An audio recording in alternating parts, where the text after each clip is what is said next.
I have experienced several occasions where affirmations manifested situations for me almost instantly. I manifested things without ever having to go into SATs or a state akin to sleep.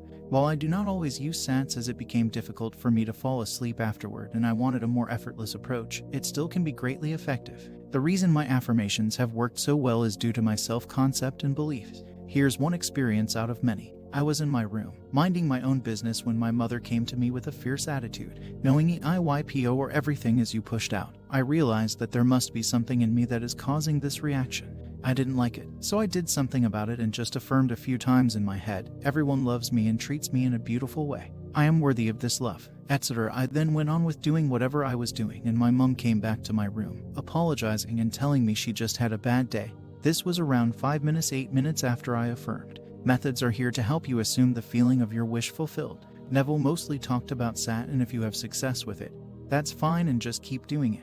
However, if you cannot remain faithful to a specific scene, you might want to try affirmations. We think wrongly that affirmations are dedicated to the law of attraction.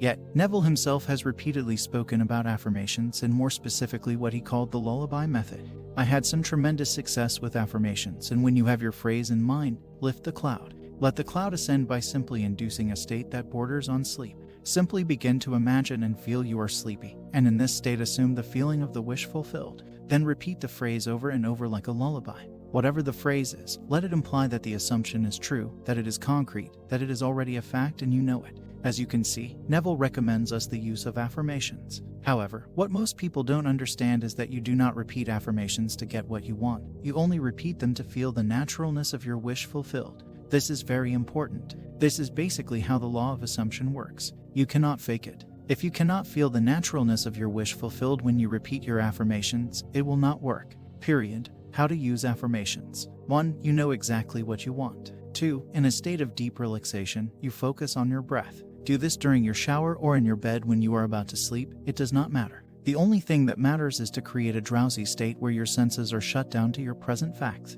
But do not force that state. Let it come to you effortlessly. Just relax. 3. You repeat any sentence that implies the fulfillment of your desire. Some such as I am healthy, I win money all the time, I own a Tesla, I have $10, I own a Rolex, I am in a relationship with X, etc. Do it for not more than 5 minutes per affirmation. 4. You repeat it like a lullaby until your mind is dominated by the single sensation of thankfulness. You simply begin to feel relaxed, and in that state, you assume the feeling of your wish fulfilled. You do not repeat affirmations to get what you want. You only repeat them to feel the naturalness of your wish fulfilled. 5. If you did it before sleeping, once you wake up you will know it is done and there is nothing more to do. If you did it while taking a shower, you just go about your Father's business during the rest of your day without thinking about your affirmations. Why? Because you decreed to be already what you want to be. And we are told, when you pray, go within in secret and shut the door. And that which your Father sees in secret, with that will He reward you openly. You just have to live in the wish fulfilled during the day. And you persist in this method every day until you get what you want.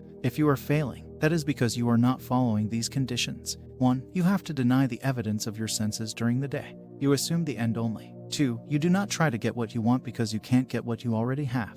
3. You do not have to lift a finger to make it so, for it is already so. There is nothing more to do. 4. You will be led through a bridge of incidents naturally when you will not think about your desire. You have to let it go. Relax and have faith. 5. You have to persist every day until you get what you want. This is important. Dare to assume. Apply the teachings of Neville. Do not in any circumstances give up. Keep assuming that you have already what you want and rest in the confidence that it will appear in your world. When you drop your desire in consciousness as a seed, confident that it shall appear in its full-blown potential, you have done all that is expected of you. To be worried or concerned about the manner of their unfoldment is to hold these fertile seeds in a mental grasp and, therefore, to prevent them from really maturing to full harvest. Neville, if I had to list the most important things to remember, they are self-concept, loving yourself and believing that you are the creator of your reality. You are powerful and you deserve everything. Once you realize this, people will start treating you differently. EIYPO or everything is you pushed out. This heavily ties in with self-concept. If you ever have any problems with people, know that this is just a reflection of yourself and there is no point in reacting negatively towards this as you give that situation power. You are the one in charge and nothing controls you if you do not react to it. Affirmations. This is my favorite and most effortless way of manifesting. I believe a more nonchalant approach whilst affirming is good, or even being in a state of fulfillment, happiness, etc., not behaving in a desperate way as it just confirms that you already have the thing you desire. If you can feel that what you just affirmed is true, all the better. Why I don't usually have to use SATs. In my case, feeling things after affirming them has become easy for me, and that's why I do not have to rely on SATs most of the time. I do, however, encourage using it as an alternative if affirmations do not provide you with this wish-fulfilled state. Neville has talked about feeling and imagining being key, and that's what affirmations help me achieve. This does not mean that I don't think SATs aren't effective. They truly are, as you are placing yourself in a meditative state where your subconscious believes more of what you are saying to it as less intrusive thoughts and doubts arise, though I prefer to just affirm. It's up to you. Persistence. Reprogramming your subconscious is key. Whenever you see a bad situation arise, know they were produced by your older thoughts and add a new meaning to this situation, one that you would prefer. Persist until you start seeing changes. It should become natural. If you would like to try this, go ahead. Simply affirm what you want, believe it to be done, and go about your day. If you would like to meditate or do SATs supplementary to this, you can.